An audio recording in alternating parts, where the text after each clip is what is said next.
I'm Eric at home with NFL Media with this week's Power Rankings. Week 1 is in the books, and what a start to the season it was. We've shaken up the order as we head into Week 2 in the NFL, so let's get started. At number 1, the Philadelphia Eagles remain on top, barely for now. They handle Week 1 adversity like champs, beating the Cowboys despite Jalen Carter's ejection. Jalen Hurts and Saquon Barkley were terrific, but cornerback concerns linger, with the Chiefs up next. At number 2, the Buffalo Bills. Somehow, someway, Josh Allen outdueled Lamar Jackson, leading a stunning comeback with 251 fourth-quarter passing yards. Buffalo's defense did struggle early, but rallied late, although stopping elite offenses remains a concern. Even still, this was a classic won by the Bills. At number 3, right behind in the Baltimore Ravens, who dominated for 50 minutes, racking up 410 yards and 40 points in their first 8 drives, but the late fumble by Derrick Henry undid everything he did to that point, and the defensive collapse turned a blowout into a shocking loss. They're going to rebound, but this one stings. At number 4, way up, the Green Bay Packers. Micah Parsons and the Packers defense dominated the Lions with strong pressure and disciplined coverage. Jordan Love was mostly sharp despite one shaky series, sparking some big dreams in Green Bay this season. At number 5, falling down are the Kansas City Chiefs. Patrick Mahomes lost Xavier Worthy early, and with Rashee Rice suspended, the Chiefs' offense struggled in Brazil. The defense couldn't get stops, raising some concerns as they face Philly next. At number 6, up one spot, the Tampa Bay Buccaneers. Baker Mayfield shook off some rust to hit Emeka Egbuka for a game-winning touchdown against the Falcons. That was the rookie's second of the game. He's going to be a good one. The Bucs defense clamped down late, surviving a thriller despite the early struggles. At number 7, up one spot, Jaden Daniels and the Washington Commanders. Daniels threw for 233 yards and ran for 72. They had a great game on the ground, but penalties did hurt. The Commanders' defense looked really good against the Giants, however, setting up a chance to prove their growth against Green Bay on Thursday. At number 8, the Detroit Lions. And what happened to their offense? It fizzled out, scoring only 6 points when the game was close, and defensively, Terrion Arnold's injury could hurt them. But a lifeless performance against the Bears next week at home could shift the narrative, with Ben Johnson coming to town. Coming in at number 9, the Denver Broncos. Bo Nix and the offense struggled with turnovers and efficiency. They did show some late fight.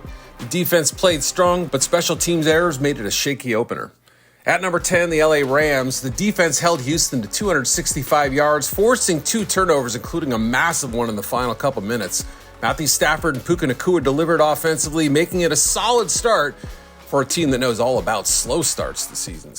At number 11, the Minnesota Vikings, and boy, it wasn't looking good the first 3 quarters in Chicago, but J.J. McCarthy came back and brilliantly led a blistering fourth-quarter comeback in his hometown to shock the Bears at Soldier Field. Brilliant stuff from McCarthy late. Kevin O'Connell also deserves credit, along with the Vikings defense. At number 12, the Bengals. Sure, they beat the Browns, but had to overcome a late offensive stall, just 11 yards on their final 7 drives. The defense and special teams stepped up to get the Week 1 monkey off their backs, but it was an underwhelming win to say the least.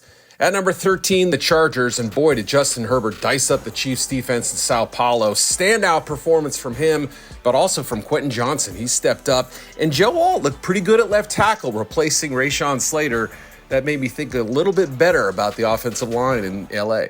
At number 14, the Texans. Their offense lacked spark, hurt by 11 penalties and 2 turnovers, including one that cost them the game late. C.J. Stroud faced lots of long yardage situation, and Houston couldn't find the end zone against the Rams. At number 15, the San Francisco 49ers. Brock Purdy and the defense delivered a key divisional win in Seattle. Christian McCaffrey had 32 touches, but injuries to George Kittle, Trent Williams, Jennings, and Purdy all have raised concerns. At number 16, the Pittsburgh Steelers. What a start for Aaron Rodgers. 4 TDs in his debut and 2 long field goals from Chris Boswell. I doubt Mike Tomlin wants shootouts every week, but he will take his dramatic victory over the Jets in Week 1. At number 17, the Arizona Cardinals. Pretty underwhelming game for them. Escaped in New Orleans. Budda Baker's clutch play saved the Cardinals late, but the offense stalled and the defense got a little soft. They escaped with a pretty underwhelming win in the Superdome. At number 18, the Chicago Bears, and boy, did this one have to hurt Bears fans. For 3 quarters, they were in control, but a missed field goal opened the floodgates, and they had no chance of stopping J.J. McCarthy in the fourth quarter. Caleb Williams also cooled off after a hot start, and Ben Johnson's first game is spoiled by Minnesota. At number 19, the Seattle Seahawks. Defense held strong, but the offense faltered with 2 fumbles and 2 punts late. A block kick was not enough to top the 49ers in a tough rivalry loss in Darnold's first game in Seattle. Number 20, Atlanta Falcons. Michael Penix Jr. showed some promise, including with his legs, but the Bucs stifled Atlanta's run game and held their deep passes in check. Koo's missed field goal hurt badly at the end, and they suddenly need a win in Minnesota to avoid an 0-2 start. Number 21, the Dallas Cowboys, and boy, they nearly upset the Eagles last Thursday. CeeDee Lamb's drops hurt them dearly. A strong second-half defensive showing in the run game offer a little bit of hope in this post-Micah Parsons era. Moving up to 22, the Jacksonville Jaguars. The Jags defense forced 4 turnovers, and Trevor Etienne starred offensively. Trevor Lawrence was pretty sharp too, setting up an intriguing matchup against the Bengals. Number 23, the Las Vegas Raiders. Great debut for Pete Carroll and Geno Smith, who overcame an early pick, and then the defense pitched a second-half shutout. The pass protection needs some work, but Carroll's debut showed the team had a lot of energy for him. At number 24, what a performance from the Indianapolis Colts. The Colts dominated Miami with Daniel Jones shining and the defense forcing 3 early turnovers. 3 long offensive drives showed promise despite the red zone struggles at times. Number 25, the New England Patriots. It was a disappointing day for Drake May and the offense, who struggled and had bad protection, missed throws, the whole shebang. The Raiders shut them out in the second half in a sobering Week 1 loss to a beatable foe. At number 26, the Tennessee Titans. I thought Cam Ward handled the pressure well in his opener, but drops and penalties really hurt. The defense played solidly, but execution faltered in key moments for a frustrating loss. Number 27, the New York Jets. Boy, did they come close to knocking off the Steelers. Justin Fields led 6 scoring drives, but the Jets collapsed late, losing a 2-score lead in the fourth quarter. Aaron Rodgers' big Steeler debut echoed familiar Jets heartbreak. At number 28, what happened to the Miami Dolphins? An ugly loss in Indianapolis was a reality check. With almost nothing redeemable from that game, they barely avoided the basement this week, kept them at 28, but the vibes are pretty grim. Just below them are the New York Giants at number 29. The offense struggled, averaging only 3.7 yards per play, and Russell Wilson was under fire all day long. They've got to fix those protection issues, and Andrew Thomas will help when he comes back. But a quiet first game raised some questions about how good the Giants can be this season. At 30, the Cleveland Browns. Boy, they played pretty well in a heartbreaking loss. The shaky kicking situation and some drop passes really cost them. Harold Fannon's drop turned into a pick, and 2 missed kicks in the second half were the difference.